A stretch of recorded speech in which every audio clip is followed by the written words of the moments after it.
Abundance, games, teachers, personal videos. This is chapter 3. This is the third chapter, third lesson that is related to spirituality. And I will take you this time to a place that won't deal with stuff like, universe, God, etc. Some people are challenged or have some disagreement or are uncomfortable with these terms, and it's okay. It won't stand between you and becoming great abundance games teacher. That's okay.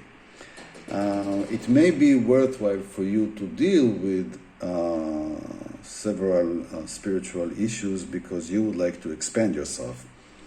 And if you're limiting yourself too much regarding spiritual concepts, then you limit other things in you. So you may want to keep your mindset open, keep your ideas, keep your values, but at the same time be ready to listen.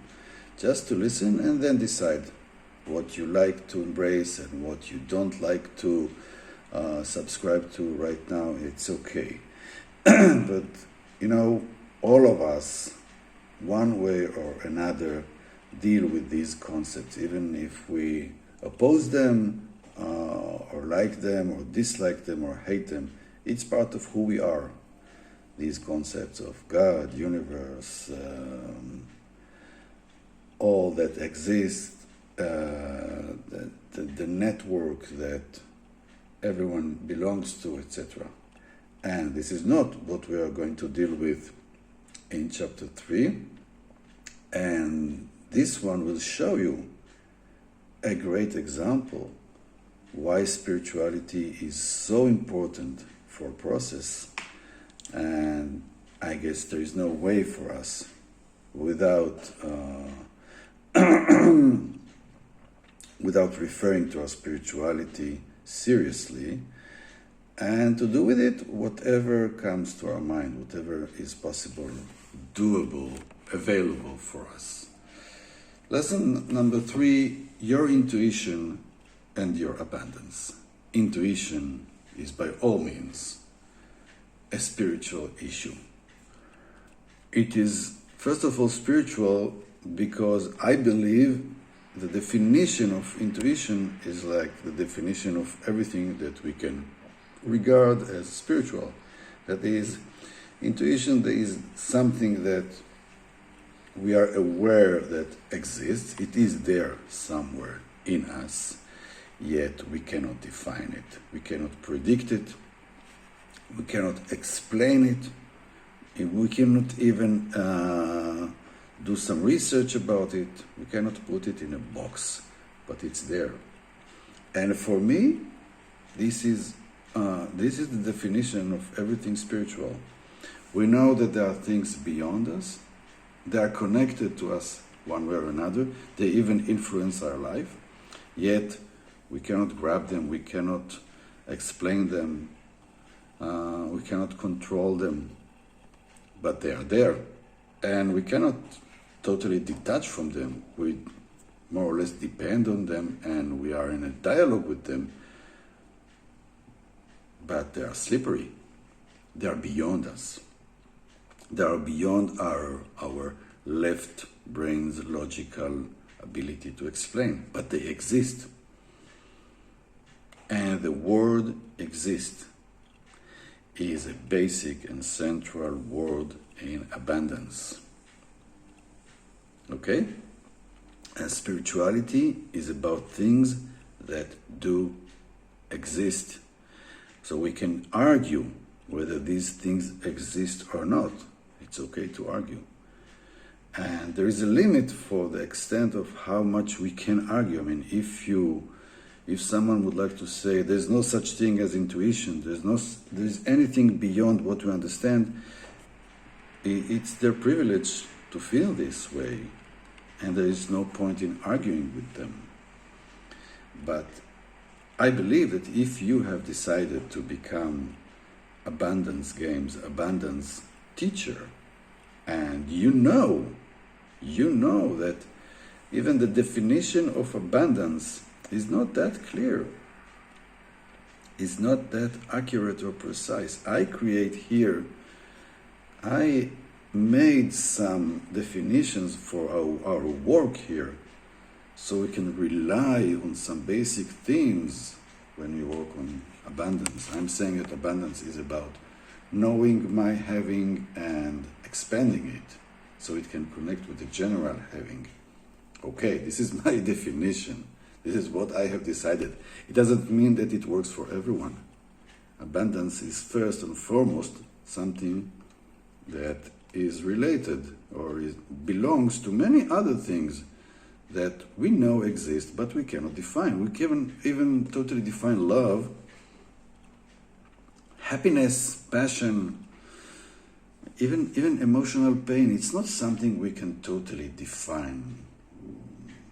We can bring some words, some logical words to describe, but yet there is always a gap between the real thing, the real experience, and our ability to explain. We cannot put pain under the microscope. We cannot even measure pain only by subjective measurement. It's not something that we can definitely say it is precise, it is predictable, it is explainable. So for me, this phenomenon in life is what spirituality exists for or stands for. Your intuition is a part of your spirituality. And you may believe in your intuition, or you may decide not to listen to this voice. There's only one way of working with intuition, is through believing. And believing, to believe is a spiritual behavior or act or state of mind, to believe. Now, it's important for you to realize that part of your connection to your having, part of your bridge, of your ability to know what you have, to know what you got, is your intuition. Intuition can show you. Intuition can take your hand to a journey to explore your assets. It will do it. It will take you to a journey in which you won't understand how the road is paved. You won't understand. Intuition will guide you. You will have to trust your intuition. You will have to trust your feelings. Intuition will also tell you how to expand your having. Will you trust it? Will you believe your intuition? Will you cooperate with this silent inner voice that also brought you here to this course? This is a great question. And this is issue about your spirituality. This is why I insist on beginning this process with spirituality. Albert has returned home. Bo. Psst, psst, psst.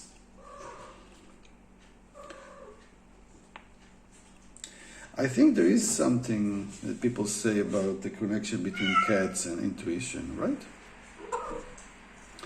Nevertheless, let's continue. So, we need our spirituality because a part of our ability to expand is dependent on spiritual skills we possess, like intuition. There are others. Now, the more you improve your relationship with your intuition, the further you can challenge your abundance to grow. The less you work with your intuition, the harder it gets for you to become intuitive painting teacher. This is another topic. Abundance games teacher and a human being, a person, individual who expands his or her having, her abundance. Now, how to work with your intuition is a different topic. is a different course. I may teach you it in other circumstances. But for now, I wanted you to connect between the general term spirituality and your intuition and their association to your abundance. Some of your growth process is handled and mediated by things we cannot explain, by your intuition. Your challenge is to challenge your intuition.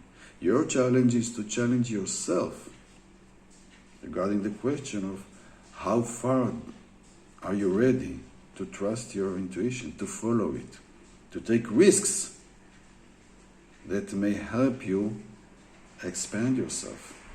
Intuition is always about risks. Intuition always precedes logic.